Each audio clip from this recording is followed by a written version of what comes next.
Yo tout le monde, c'est pour une nouvelle vidéo. Et aujourd'hui les gars, je suis enfin de retour. Je suis très content d'être de retour. Ça fait quasiment 3 semaines, ça fait quasiment un mois que je suis pas là. Puis je me suis un peu manqué de YouTube. J'essaie de trouver un sujet de vidéo. Je dis tout de suite, à la base c'était censé être sur le hockey. Un magazine que j'aime bien. Sauf que j'ai décidé de changer d'avis et faire un peu de soccer. J'ai mis des notes là-dedans pour que ce soit intéressant. Puis je pense que je vais beaucoup moins bégayer, les gars. Je pense. Donc, comme vous pouvez voir, ici, on a ma chambre. On a Fortnite là-bas. Et merde. Et merde. Ouf. Il y a Fortnite là-bas. Il y a un autre Fortnite ici. Là-bas, là, il y a Queen. Là, c'est mon étagère. Là, c'est mon bureau. Et là, c'est là où je fais mes fameuses vidéos. Regardez. Vous voyez? C'est ici. Entre la disquette de FIFA 22 et le mouchoir des Canadiens. C'est là que je mettais ma caméra. Mais là, j'ai décidé de changer quand je trouve que c'est un peu le désordre. Et je pense que ça va être mieux comme ça. On a une meilleure vue. Et pour ceux qui n'avaient pas vu, j'ai un droit de Spider-Man. Il faudra bien que je change. Bref, je suis très content de revenir. Maintenant, passons au sujet de la vidéo. Alors, aujourd'hui, on parlera d'une équipe incroyable de la Premium League qui est Manchester City. Alors, on va parler de la prochaine saison qui arrive à grands pas, ce qui veut dire 2022-2023. Et, ouais, j'ai 2 pages. J'ai 2 pages d'explication. J'essaie d'aller quand même vite. Alors, sachez que c'est moi-même qui a créé l'équipe selon ce qui pourrait potentiellement arriver si on regarde le transfert sur Twitter, sur Insta, sur tous les réseaux sociaux. Fait que là, on commence en gardien. Ederson. Alors en gardien, pour ceux qui connaissent, ça change pas. Ederson est toujours à Manchester City. Il mesure 1m90. Il a une bonne lecture du jeu. Il est très rapide aussi. Comme vous avez pu le voir avec Southampton, là, il courait comme une gazelle. Lui là, il était parti dans l'espace, si vous voulez. Là. Il a un bon jeu de pied. Et aussi, je ne sais pas si vous savez les gars, il y a eu un record Guinness du plus gros dégagement d'un gardien. Le mec, il a tiré, il a fait se rendre jusqu'à le côté de la zone adverse. Fait que c'est incroyable. Si vous voulez, vous pouvez taper Ederson, Guinness World Record. Vous allez voir la vidéo. Et vous allez voir que c'est très intéressant.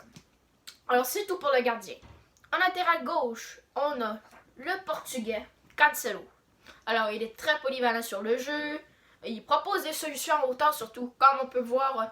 Si on pouvait voir contre Paris, contre Messi, il faisait des têtes contre Messi. Puis je dois dire que comparé là, à Messi, là, c'était pas mal égal ce match-ci. Là. Non, mais là, ce match-là, Messi, il avait pas à compter. Je dois dire que d'après les prestations de Messi, c'est pas pour rager, mais je suis pas mal déçu de ce qu'il fait présentement. Parce qu'il est venu à Paris avec un très gros montant. Puis qu'est-ce que ça passe? Il a marqué seulement quoi? 4 buts? 4-5 buts? Bref. Mais en même temps, il était à Barcelone toute sa vie, les gars. Hein? Alors, il faut pas trop lui demander. Il vient d'arriver. Il est arrivé en août. Fin août. Je m'en rappelle plus. Alors, petite parenthèse de Léo Messi. En latéral droite, on a Kyle Walker. Alors, l'Anglais qui a participé à l'Euro et qu'ils ont perdu en haut tir de pénalité. Moi, honnêtement, j'étais très triste à l'Euro. Car l'Italie, pour moi, c'était une puissance. Mais je pensais que l'Angleterre pouvait enfin gagner un titre. Fait que moi, j'étais très déçu sur ce point.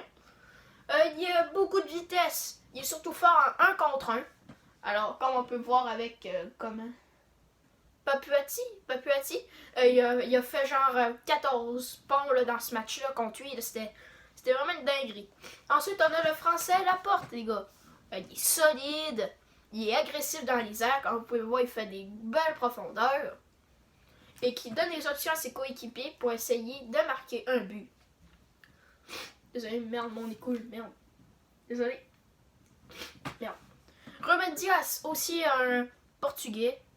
Alors, il a été blessé, malheureusement, pendant plusieurs semaines.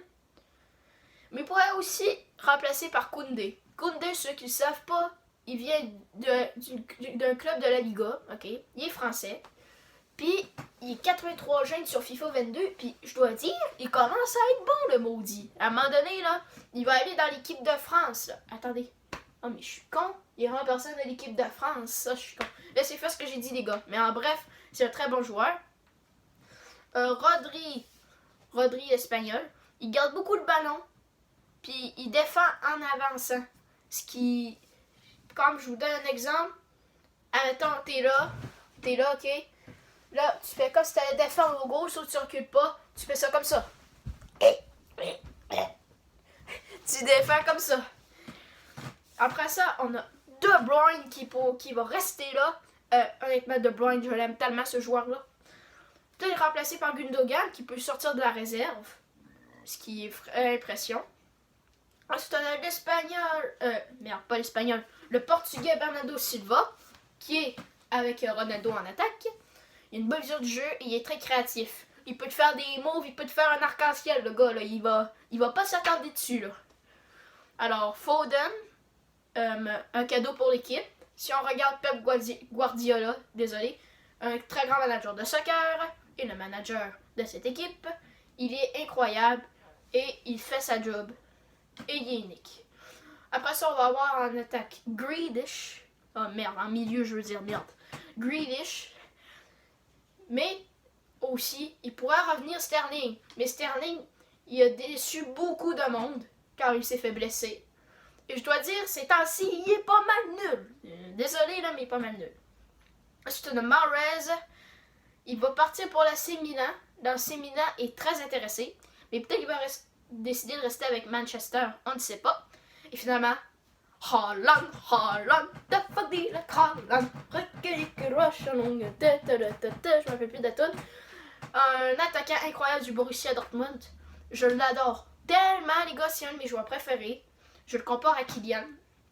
Il est très fort. Il est jeune aussi. Je pense qu'il va avoir 24 ans. Non, mais il va pas avoir 24 ans, mais il est plus jeune que Kylian, ça c'est sûr. C'est une superstar, puis c'est un de mes joueurs préf. Alors, c'est tout les gars pour cette équipe de rêve. J'espère que vous avez aimé cette vidéo. N'hésitez pas à mettre un like, à commenter si vous pouvez, et bien sûr à vous abonner. J'adore quand vous vous abonnez. Et sur ce les gars, je vous dis ciao.